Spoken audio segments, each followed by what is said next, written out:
نحمده ونصلي على رسوله الكريم أما بعد وقد قال الله تبارك وتعالى في كتابه المجيد بعد أعوذ بالله من الشيطان الرجيم بسم الله الرحمن الرحيم إن عدة الشهور عند الله 12 شهرا في كتاب الله يوم خلق السماوات والأرض منها 4 حرم ذلك الدين القيم فلا تظلموا فيهن أنفسكم وقال تبارك وتعالى وربك يخلق ما يشاء ويختار ما كان لهم الخير سبحان الله وتعالى عما يشركون عن ابي قتادة رضي الله تعالى عنه قال قال رسول الله صلى الله عليه وسلم لئن بقيت الى قابل لاصومن التاسع وعن عبد الله بن عباس رضي الله تعالى عنهما قال قال رسول الله صلى الله عليه وسلم وصيام يوم عرفة إني أحتسب على الله أن يكفر السنة التي قبله وعن عائشة رضي الله تعالى عنها قالت كان رسول الله صلى الله عليه كان يوم عاشوراء تصومه قريش في الجاهلية وكان النبي صلى الله عليه وسلم يصومه في الجاهلية فلما قدم المدينة صامه وأمر بصيامه فلما فرض رمضان ترك رسول الله صلى الله عليه وسلم يوم عاشوراء فمن شاء صامه ومن شاء لم يصم او كما قالت رضی اللہ تعالی عنہ۔ میرے محترم بزرگوں اور دوستوں، میرے غیور نوجوان ساتھیوں، یہ محرم الحرام کا مہینہ چل رہا ہے اور آج اس کی 7ویں نہیں بلکہ مغرب بعد ہو چکا ہے تو 8ویں تاریخ، اس کی 7ویں تاریخ شروع ہو چکی ہے۔ یہ مہینہ بڑی عظمت اور بڑی فضیلت والا ہے۔ اللہ رب العزت نے قرآن مقدس میں فرمایا ان عدت الشہور عند اللہ 12 شہرا فی کتاب اللہ یوم خلق السماوات والارض منها 4 حرم۔ اللہ کے نزدیک 12 کل مہینے ہیں، زمین آسمان کی پیدائش کے دن سے، یعنی شروع ہی دن سے، اول ہی دن سے، اور اس میں سے 4 مہینے حرمت والے ہیں، 4 مہینے مقدس ہیں، 4 مہینے بڑے محترم ہیں۔ ایک شوال، دوسرے ذی القعدہ، تیسرے ذی الحجہ، اور ایک شوال، ذی القعدہ، ذی الحجہ، اور اسی طریقے سے رجب۔ اللہ کے حبیب صلی اللہ علیہ وسلم نے یہ محرم کے فضیلت کو بیان کرتے ہوئے فرمایا کہ افضل الصیام بعد صوم رمضان شہر اللہ المحرم، کہ رمضان کے پورے مہینے کے بعد اگر کسی پورے مہینے کی فضیلت حاصل ہے روزے کے اعتبار سے تو یہ محرم کا مہینہ ہے۔ یعنی رمضان کا پورا مہینہ روزے کے اعتبار سے بہتر ہے، اور اس کے بعد پورا مہینہ اگر کہیں روزہ افضل ہے اور بہتر ہے تو یہ محرم کا مہینہ ہے۔ خاص طور سے اس کا 10واں دن جسے عربی میں عاشورہ کہا جاتا ہے، یہ بڑی فضیلت کا حامل ہے، بڑی اہمیت کا حامل ہے۔ جب تک رمضان کے روزے فرض نہیں ہوئے تھے تب تک یہ روزہ فرض تھا 10ویں تاریخ کا محرم کے، یعنی جسے عاشورہ کہتے ہیں۔ امی جان حضرت عائشہ صدیقہ رضی اللہ تعالی عنہا کی روایت میں وہ فرماتی ہیں کہ زمانہ اسلام سے پہلے قریش بھی زمانے جاہلیت میں عاشورہ کا روزہ رکھا کرتے تھے۔ آقا مدنی صلی اللہ علیہ وسلم بھی مکہ میں جاہلیت کے زمانے میں اس روزے کو رکھتے تھے۔ پھر جب آقا مدینہ آئے تو یہاں بھی آپ صلی اللہ علیہ وسلم نے روزہ رکھا اور لوگوں کو رکھنے کا حکم بھی دیا۔ جب رمضان کا روزہ فرض ہو گیا تو چونکہ یہی فریضہ رہا اور فرضیت اس کی ساقط ہو گئی، اس لیے اب جو چاہے رکھے یا جو چاہے نہ رکھے، یعنی جو فرضیت تھی وہ فرضیت منسوخ ہو گئی ہے۔ اب فرض ہونے کی حیثیت سے روزہ نہیں باقی رہ گیا ہے، لیکن اب بھی آج بھی یہ سنت ہے اور یہ مستحب ہے، اس کا روزہ رکھنا یہ سنت ہے اور بہتر ہے، اس لیے یہ روزہ رکھنا چاہیے۔ اور اس ایک روزے کی فضیلت کے بارے میں آقا مدنی صلی اللہ علیہ وسلم نے دوسری حدیث میں فرمایا کہ وصیام یوم عاشوراء انی احتسب علی اللہ ان یکفر السنۃ التی قبلہ، کہ عاشورہ کا ایک روزہ مجھے اللہ کی ذات سے امید یہ ہے کہ 1 سال کے پچھلے گناہ معاف ہو جائیں گے۔ یعنی اگر کوئی ایک 10ویں دن کا صرف روزہ رکھ لے گا تو اللہ کے حبیب صلی اللہ علیہ وسلم فرما رہے ہیں مجھے اللہ کی ذات سے پوری امید یہ ہے کہ اس سے 1 سال کے گناہ معاف ہوں گے۔ اتنی بڑی فضیلت عاشورہ کے روزے کو حاصل ہے۔ اب بعض لوگ یہ سمجھتے ہیں کہ عاشورہ کے روزے کو یا 10ویں محرم کو جو فضیلت حاصل ہے تو یہ سیدنا حسین کی شہادت کی وجہ سے، ایسی کوئی بات نہیں۔ یہ تو ایسے ہی بات ہوئی جیسے میں کہہ دوں کہ 10ویں محرم کو فضیلت اس لیے حاصل ہے کہ دادا جان محمد الحلیم صاحب نور اللہ مرقدہ برد اللہ مزاح کی اسی دن وفات ہوئی تھی، ایسی کوئی بات نہیں ہے۔ حضرت حسین رضی اللہ تعالیٰ عنہ کی وفات آپ صلی اللہ علیہ وسلم کے وفات کے بعد، ہجرت کے بعد 60 سال بعد ہوئی ہے، اور یہ فضیلت تو پہلے سے چلی آ رہی، بلکہ زمانے جاہلیت میں بھی لوگ اس کی فضیلت کے قائل تھے۔ آقا مدنی صلی اللہ علیہ وسلم مکہ میں بھی روزہ رکھتے رہے، مدینہ میں آ کے رکھتے رہے، لوگوں کو اس کی ترغیب دیتے رہے، اس لیے اس طرح کی بات کہنا کسی طرح مناسب نہیں۔ ہاں، حضرت حسین کی مزید یہ فضیلت کی بات ہے کہ انہیں اللہ نے اس دن میں شہادت عطا فرمائی جو دن پہلے سے محترم اور معزز چلا آ رہا تھا۔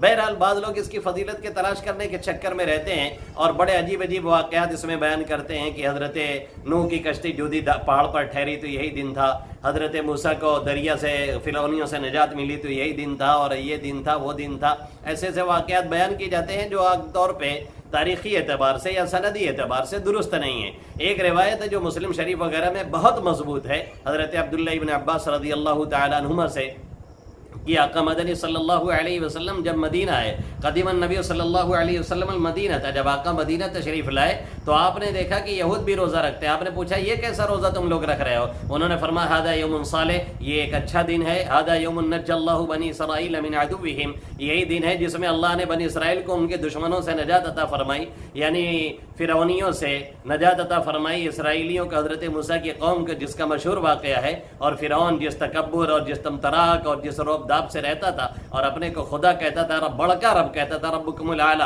لے جا کر کے اللہ نے نوٹا پکڑ کر کے اس کو دریا برد کر دیا اور حضرت موسیٰ اور ان کے 12 قبیلوں کو 12 راستے بنا کر کے دریا میں سے اللہ نے آسانی سے نکال دیا. اس کی طرف یہ اشارہ ہے. تو یہودیوں نے فرمایا کہ وہ حضرت موسیٰ نے شکریہ میں روزہ رکھا تھا تو ہم لوگ بھی رکھتے ہیں. آقا مدنی صلی اللہ علیہ وسلم نے فرمایا تو پھر ہم تو زیادہ حقدار ہیں موسیٰ کی اتباع کے، اس لیے ہم بھی روزہ رکھیں گے. تو آپ نے رکھنا شروع کیا، صحابہ کرام نے رکھنا شروع کیا، اور آپ نے یہاں تک فرمایا کہ جب آپ کو یہ معلوم ہوا کہ یہودی بھی رکھتے ہیں تھوڑی سی مشابہت ہو جاتی ہے. اب یہ مشابہت عبادت میں ہو رہی تھی، کوئی تجارت میں، ملازمت میں، کوئی گھر بنانے میں، بلڈنگ بنانے میں، دنیاوی کام میں نہیں ہو رہی تھی، ایک دینی کام میں ہو رہی تھی. وہ بھی پتہ بھی نہیں چلتا. روزہ کا معاملہ ایسا ہے کہ بھائی ہم رکھے ہیں تو سامنے والے کو کیا خبر، اس نے رکھا ہے تو ہمیں کیا خبر، وہ جھوٹ بول دے تو بھی نہیں پتہ چلنے والا ہے کہ ہے روزہ کی نہیں ہے، کھا کے آ رہا ہے کہ نہیں آ رہا ہے. پھر بھی اللہ کے حبیب صلی اللہ علیہ وسلم نے کیا فرمایا،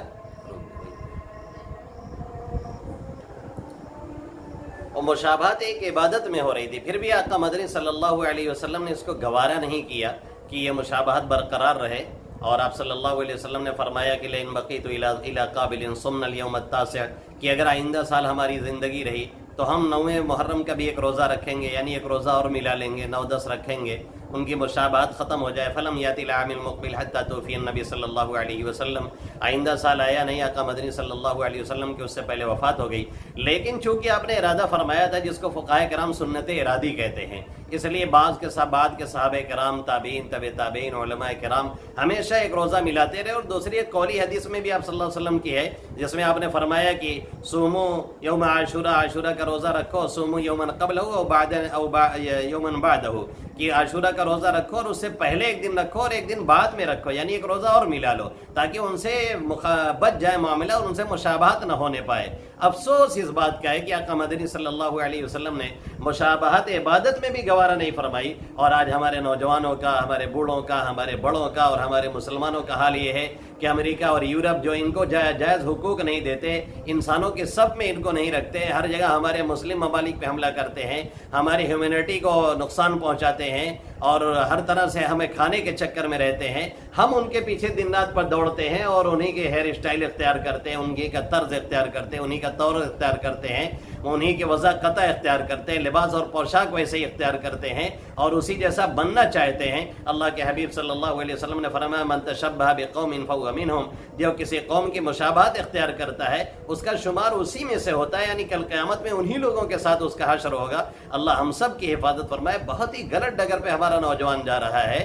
ایسی ایسی ہیئر اسٹائل لگتا ہے کہ دیکھ کر کے طبیعت عجیب سے اندر سے ہو جاتی ہے. مان لیں وہ اپنی شکل شیشے میں دیکھتے ہیں کہ نہیں دیکھتے ہیں. امریکہ اور یورپ کے وہ فین کیوں بن رہے ہیں؟ اس نبی کے فین بنے جو ان کے لیے رویا تو روتا ہی رہا، جو تڑپا تو تڑپتا ہی رہا، جس کی زبان پہ ہمیشہ رہا امتی امتی امتی، دنیا میں رہا اور موت کے وقت رہا اور آخرت میں جب وہ اٹھے گا تب بھی یہی رہے گا امتی امتی. سب نفسی نفسی کہیں گے، وہ امتی امتی کہے گا. اس نبی کو چھوڑ کر کے آخر کل قیامت میں کیا منہ دکھائیں گے؟ اس نبی کو چھوڑ کر کے کیوں ہم دوسرے کے چکر میں پڑتے ہیں؟ کیوں ہم سلمان اور شاہ رخ اور کوہلی اور ان لوگوں کو اپنا فین مانتے ہیں یا ان کے چکر میں پڑتے ہیں، انہیں اپنا ہیرو مانتے ہیں؟ اگر فالو کرنا ہے تو اپنے نبی کی کیجیے جو آپ کے لیے ہمیشہ تڑپتا رہا. فالو کرنا ہے تو اپنے والدین کو کیجیے جو آپ کے لیے ہمیشہ دکھی رہتے ہیں، سجدہ میں گر کے آپ کے لیے دعائیں مانگتے ہیں. اپنے اساتذہ کو فالو کیجیے جو آپ کی کامیابی پر دل سے خوش ہوتے ہیں، ناکامی پر جن کے دل کو دکھ ہوتا ہے، اور جب آپ ایگزام ہال میں بیٹھتے ہیں تو ان کا دل دھڑکتا اور دکھتا ہے اور آپ کے لیے وہ دعائیں مانگتے ہیں. ان کو کیجیے. کیا کبھی کوہلی نے، کیا کبھی شاہ رخ نے، کیا کبھی سلمان نے آپ کی کامیابی پہ کوئی ٹویٹ کیا، کبھی مبارکباد دی، کبھی آپ کو کوئی گفٹ بھیجا، کبھی کوئی تحفہ بھیجا؟ آپ ان لوگوں کے چکر میں کیوں پڑے؟ آپ مل کر کے کہیں گے ہم آپ کے فین ہیں، تو بھی وہ آپ کے چہرے پہ تھوکنے کے لیے نہیں تیار ہوں گے. اس لیے اس سے پرہیز کرنا چاہیے. آقا نے عبادت میں مشابہت نہیں برداشت کی، اور ہم طرح طرح کی مشابہتیں برداشت کرتے جا رہے ہیں، بلکہ ان کے چکر میں پڑ کر کے دین و دنیا ہم نے دونوں برباد کر دیا. ہماری شکلیں ہم پتہ نہیں چلتے ہیں کہ مسلمان رہ گئے. اس لیے اس سے بہت زیادہ پرہیز کرنے کی ضرورت ہے. بہرحال ایک روزہ اور ساتھ میں ملا لینا چاہیے. 9 10 یا 10 11 2 روزہ رکھ لیں گے، کوئی ہماری جان نہیں چلی جائے گی. اس میں صرف ٹائم کھانے کا بدلنا ہوتا ہے، باقی کھاتا پیتا آدمی اس سے کہیں زیادہ ہے جو روز کھاتا ہے، صرف ٹائم چینج کرنا پڑتا ہے. اور ایک تیسری بات اس میں یہ ہے کہ آپ صلی اللہ علیہ وسلم نے فرمایا من وسع علی عیالہ یوم عاشوراء وسع اللہ علیہ السنۃ کلھا، جو یوم عاشوراء کو اپنے گھر والوں پر، اہل و عیال پر، اپنے نوکر چاکر پر جو اس کی ماتحتی میں رہتے ہیں، ناتی ہے، پوتا ہے، بیٹا ہے، بیٹی ہے، بھانجا ہے، بھتیجا ہے، جو اس کے یہاں رہتے ہیں، اس کے اہل و عیال میں رہتے ہیں، وسعت سے کام لے، خرچ میں تنگی نہ کرے، جو اپنے بس میں ہے زیادہ سے زیادہ اس دن وسعت کرے. تو اللہ کے حبیب صلی اللہ علیہ وسلم نے فرمایا پورے سال اللہ اسے وسعت عطا فرمائیں گے. یہ حدیث انتہائی درجے کی ضعیف ہے، لیکن بہرحال بہت سے صحابہ کرام نے اس پر عمل کیا ہے. علماء ہمیشہ عمل کرتے آئے ہیں، اس لیے اس پر عمل کی گنجائش ہے. لیکن یاد رہے کہ پہلے روزہ ہے تب کھانا پینا ہے. اس حدیث پہ بھی عمل کیا جا سکتا ہے. باقی اس کے علاوہ جو خرافات اس مہینے میں چلتی ہیں، 10ویں محرم کو چلتی ہیں، کہیں ڈھول بل رہی ہے، کہیں تماشا ہو رہا ہے، کہیں تعزیہ بنایا جا رہا ہے، کہیں اسے پوجا جا رہا ہے. اور ہمارے علماء نے تو لکھا ہی ہے، بریلوی علماء نے بھی اپنے فتاوی میں، مولانا احمد رضا خان صاحب رحمۃ اللہ علیہ اور ان کے بعد کے لوگوں نے صاف لفظوں میں لکھا ہے یہ شرکی عمل ہے، یہ کفری عمل ہے، اس کے کرنے کی کوئی گنجائش نہیں ہے. حلیم اور کھچڑا بن رہا ہے اور طرح طرح کے دنیا بھر کی خرافات چل رہی ہیں، کہیں سے اس کی گنجائش نہیں نکلتی ہے. شیعہ حضرات اپنے مسلک کے اعتبار سے کرتے ہیں، حالانکہ ان کی بنیادی کتابوں میں بھی یہ سب چیزیں غلط لکھی ہوئی ہیں.